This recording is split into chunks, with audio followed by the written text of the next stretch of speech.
and the chairperson of the summit, His Excellency Paul Kagame, President of Rwanda,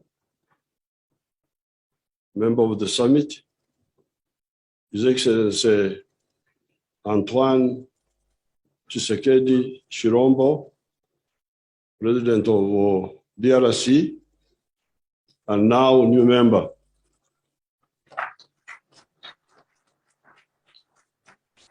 Nakaribishwa Mheshimiwa. Our chairperson spoke. I don't know why you want so many people to speak. To dilute words. But I just want to remind Africans, because Africans need a lot of reminding. I don't know why. That when we talk of integration, we are talking of three things. Number one, prosperity.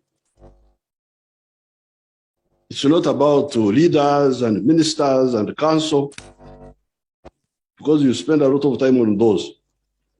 Council, ministers, what, Secretary General.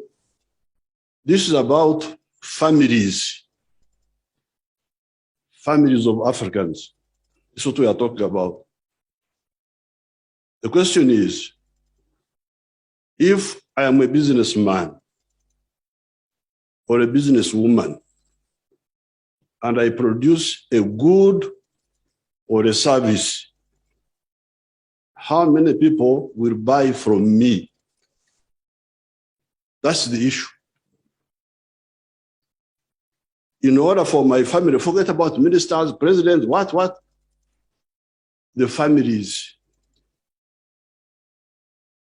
I have a business. I have produced a good or a service.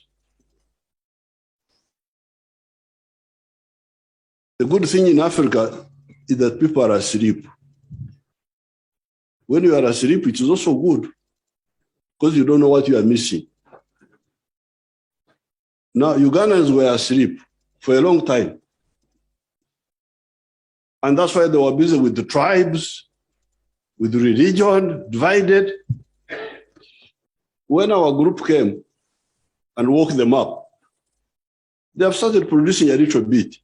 They are still asleep, but they are waking up a bit. So when they start producing, like me, I am a cattle keeper. I produce beef, I produce milk, I produce bananas. Uganda already has a surplus of all those. We are producing 2.8 billion liters of milk. Uganda is consuming only 800 million. Surplus of 2 billion. Where do you sell it? If you don't sell it, prosperity will not grow. The same with maize, the same with industrial products. So this is the first thing. If you want prosperity in Africa, the way forward is integration. Why? Market. Internal within Uganda, regional within East Africa, then Africa. But then you can also negotiate better with the bigger markets outside. Because if you have got a big market of your own, you can go to the Americans and you say, if you don't give me this, I will also not give you this. So this big market helps us also to negotiate better for access to other markets. So this is point number one. Number two, strategic security. How can we be secure? Because you see the terrorism. In Somalia, there is a problem, it affects Kenya. There is a problem in Congo, it affects Uganda. There is a problem in Uganda, it affects Congo. And yet we don't work together to solve these problems. The problems are Pan-Africanist, they are global, but we act parochially. How shall we manage? If the problems are Pan-Africanist, we must be also Pan-Africanist in handling them. This is the second word in integration, strategic security. Finally, fortunately, as His Excellency Uhuru said, for us, actually, things are very easy. There's a third word, brotherhood, undugu. These people are trying to unite. Are they really very difficult to unite? But they are similar people. Mulembe, Makwa. I'm speaking with that man there. He's a lawyer from Western Kenya. You can go into DRC. I can go to Bunya and address a public meeting in my local language, and they will hear what I'm saying. Bunya in Congo. President Kagame can go to Ruchuru and speak in Kinyarwanda, and people will understand him. Ruchuru is a part of Congo. My daughter here, the minister, can go and speak Luo in Mahagi. Mahagi Port, they will understand what she's saying. You must have heard people during the olden days, they used to say that Idi Amin was a Congolese, was a Sudanese. It is partly true. Because Idi Amin's tribe, the Kakwa, go deep into Congo, the Kakwa. So first of all, there are these, here in Kenya, the Bateso, they are here. The Luyas, Mzee Moi's tribe, the Karenjin, they are in Uganda. The Turkanas, apart from stealing my cows, but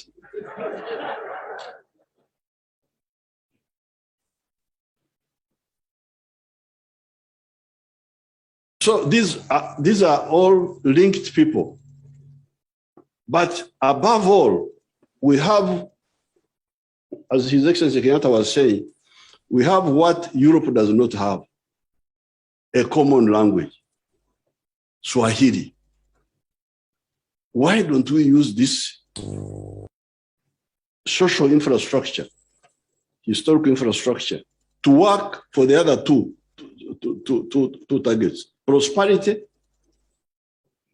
and strategic security?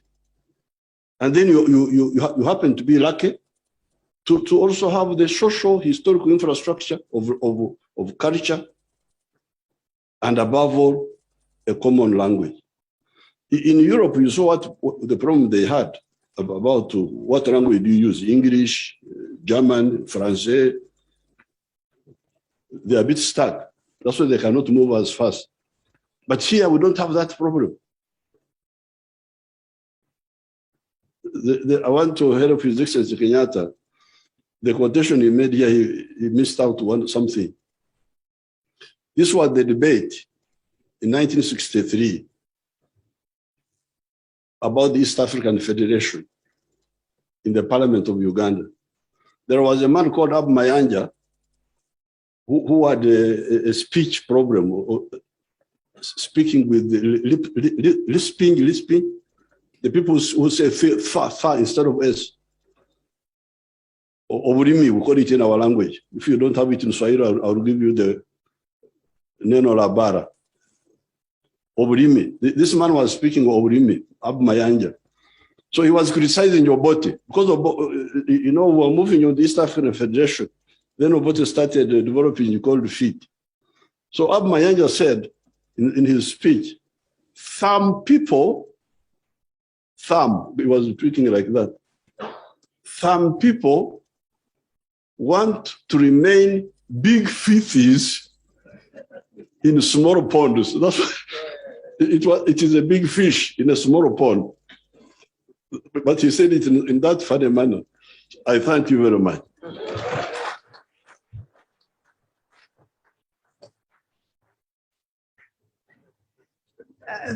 Thank you very much, President Museveni, and we really want to thank you for your very enduring commitment to integration in East Africa and beyond. May I now invite President Paul Kagame, the President of Rwanda, to make some remarks.